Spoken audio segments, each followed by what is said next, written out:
What's good? What's good, everybody? Welcome back to another episode of The Urban Platform Speaks. Make sure to like and subscribe as you tune into the channel and you check out the content. And with that being said, man, I want to talk about coaches, the guys who coach like back in the when I was starting watching basketball, like in the 80s and the 90s, and how I think that nowadays, like the guys who coach in the NBA today, I think it's a harder job. I think that because of player empowerment, like these guys wouldn't be able to coach today the same way they did back in the days. And when you think about all the great coaches who came through the NBA, man, um, it's just let me know if you agree or if you think that like a guy like Pat Riley, like will he be able to coach his same coaching style in today's league like he did back in the 80s? Or Chuck Daly, like will he be able to coach, like he did in the 80s? Then you had Casey Jones, was a really good coach. Everybody know about Phil Jackson. He coached Michael Jordan, Kobe Bryant, Shaquille O'Neal. It just seems like these guys wouldn't be able to coach that way. You and I think part of the problem is like kids today, like NBA players today, just have so much like power and influence, right? And they're not as mentally, in my opinion, they're not as mentally strong as kids were back in the 80s and in those days. Like you as a coach, you could be able to get on a franchise ball player, if you thought that he did something wrong and not worry about or be concerned about losing your job. You know who ran the team. Take Pat Riley, for instance. Like Pat Riley, he had Magic Johnson on his team, Kareem Abdul-Jabbar, James Worthy. Um, he had a lot. He playing in LA. He had a lot of superstars on his team, but he still was not afraid to coach these guys. And like Magic Johnson was a big deal. Coming out of Michigan State, Magic was a big deal. And he was used to a lot of, he was used to he got a lot of attention because he was a great basketball player. But once you step into that arena, Magic knew that Pat Riley was running the show. And he respected that. He allowed Pat Riley to do his job. Same thing with like Kareem Abdul-Jabbar. Kareem had been, in the league for some years before Pat Riley got that job. And Kareem was a legend, you know, um, starting back. Kareem also, his legend started back in high school. Um, then college, I think Kareem went through college like not losing a game in college, something like that. So Kareem was a legend. And then still for Pat Riley to be able to coach these guys and take charge, it just was a different era. It was a different era back then. And I think this, when you look at what's the other guy, Chuck Daly. Chuck Daly had Isaiah Thomas. Isaiah Thomas was another guy with like a strong personality. Coming out, he was coming out of Chicago. Then Isaiah Thomas went to Indiana and played with Bobby Knight. Bobby Knight was another strong personality. But I don't think that the kids of that back then, you had some kids who had strong personalities, and young people rebel against authority, you know, back then the same way they do now, right? But society has changed so much that now when kids rebel against authority, it's like it's up to the authority figure to kind of to bow down to the kid when the authority figure is there to keep that kid on a straight path or to really to help that kid develop his skills and get better as a player and get better as a person. But it's not looked at like that anymore. Like it's all based on, you want to keep this kid happy in order to keep this kid on your team, keep him satisfied. And that made for a not so good basketball. Not well, that stunted their growth. Like it helped the players not to reach their potential. Like I said, you had even the guy KC Jones, right? KC Jones coached Larry Bird, and everybody, Larry was the man on the Boston Celtics, and everybody knew that Larry was the man on the Boston Celtics. But Larry Bird, just like Isaiah Thomas, just like Magic Johnson, just like Kareem, he didn't really, he just did his job and he allowed himself to be coached. And when you have, that's why that era of basketball was so great, because these guys, they allowed themselves to be coached. So here you got Larry Bird bringing his physical talents to the table, and everything that he brings to the table, getting coached. Then you have Isaiah Thomas bringing all his physical talents and everything he know about basketball to the table.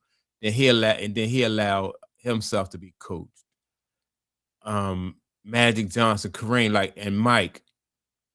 And when you can coach a guy that's already a great player, that just makes for better basketball, and that's why I think that era, like the 80s and the 90s, that basketball, it just was so much better, because you couldn't, as a basketball player or as a coach, you couldn't half step in the league back then. You had to, if you wasn't, if you wasn't, if you didn't raise your level of play and you didn't step up to the plate, these guys will blow you off the court. And that's why when the Lakers played the Celtics in those championship games, man, those games was just it was epic, because you just had a bunch of guys at the peak of their game, just like waiting for somebody to make a mistake. Somebody going to miss, somebody going to turn the ball over so they can capitalize on that mistake, because these guys, everybody was just at the peak of their game. I remember watching the Lakers play Detroit in the championship, and they was just going back and forth, right, with each other. And like I remember saying, like, the first team that missed a shot or the first team that blink or make a mistake is going to lose. And a lot of times that's how those games happen. Like early in the series, you might have like game one, the Lakers will blow out the Pistons, right, of the series.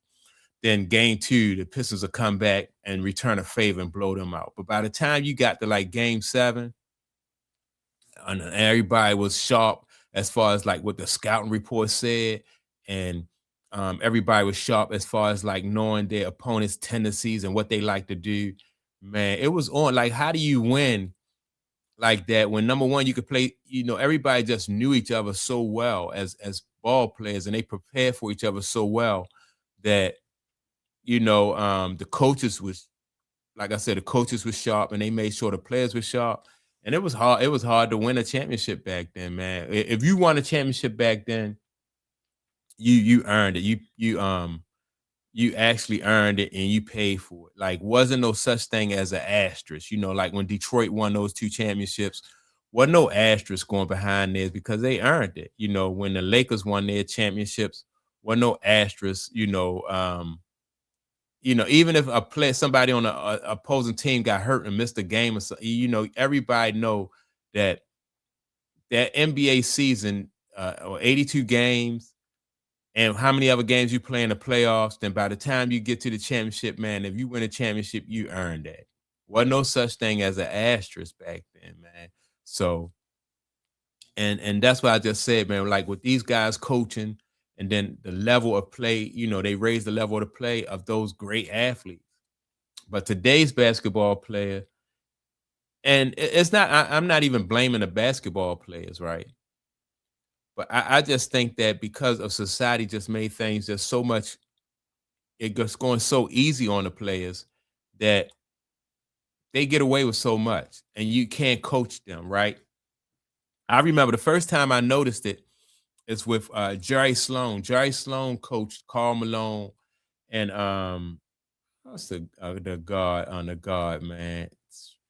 John Stockton. I don't know how I forget John Stockton. So Jerry Sloan, and they went to two championships, right? Jerry Sloan was another guy that was a really good coach. I think Jerry Sloan, uh, also came from he coached he was on that bench with he come from the Phil Jackson coaching tree, right? He was on the bench with Phil Jackson in Chicago.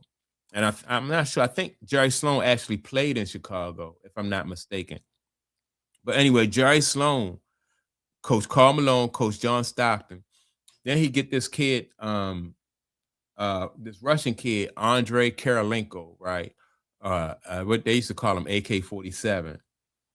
But this guy, like, he didn't like the way Jerry Sloan was talking to him, right? Jerry Sloan used to yell at him and get on him in practice, and he couldn't take that.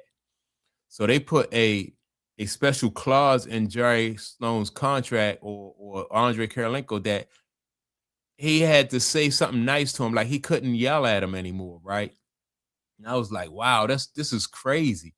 And that's when I noticed that the NBA was just changing. Like it was getting softer. Like you can't yell at your players no more. You can't do anything to motivate these guys anymore. You got to, but yeah, I just knew after then the NBA just was getting soft. And once that happened, but you couldn't have got away with that with Chuck Daly. You're not gonna tell him he can't yell at his players or Pat Riley can't get on Magic or call Magic out for something. Even the guy Phil Jackson, like if Mike wasn't stepping up to the play, he'd let Mike know. You're not gonna yell at Mike or too much or get too demonstrative with Mike. But Mike had enough trust and enough respect for he was some people said that Mike was actually loyal to Phil Jackson to a fault. And here you got the greatest basketball player that ever lived, and he's loyal to his coach. Whereas though you don't see that in today's basketball players, like they're loyal to just imagine if LeBron James was loyal to any coach. What's the coach name? Mike Brown to a fault. And LeBron James trusted Mike Brown to a fault. What kind of player would LeBron James have been? Or if LeBron James had trusted Eric Spoelstra to a fault, like what kind of player would LeBron James have been if he had that kind of trust, the same way that Tim Duncan trusts Greg Popovich, or the same way that like I said, Isaiah trusts his coach and Magic, trust their coaches. You don't have that no more. It's like the coaches now are really just catering to the players. And you're not really going to be able to get the best out of the players when when you coach them like that. You're not really It's going to be frustrating for the coach. So I don't think that Chuck Daly would have been able to coach today. I think it would have been frustrating for Chuck Daly to coach today. I think it would have been frustrating for Pat Riley to coach today. Even Casey Jones, like Casey Jones was a laid back, easygoing guy, right? But I think it even would have been frustrating for him to coach today because you have to because of how much you have to cater to the players and be on their sheet of music instead of them being on your sheet of music, which you're supposed to be leading them. So yeah, I think it would have been hard for those guys to coach today, man. So that's my take on it. Let me know what you think about it. Do you think that these guys, like coaches from yesterday, man, you talk about Pat Riley, Phil Jackson, Casey Jones, Jerry Sloan, Chuck Daly, Rudy Tom Janovich. When Rudy Tom coached at where was he? He was with the Rockets, right? And he coached Hakeem Olajuwon. I thought Rudy was a good coach. Billy Cunningham. Billy Cunningham coached he coached Moses Malone and Doc and Dr. J, Greg Popovich. Everybody about Greg Popovich, man, Tim Duncan, Dave Robertson, and Mano and all those guys, man. So yeah, man. Let me know what you think about like all the great coaches who coached like in the 80s and the 90s. And let me know, do you think that they will be able to coach these new age players today? So that's my take on it. Make sure to like and subscribe. Also, don't forget to leave a comment. And with that being said, man, I'll check y'all out in the next video.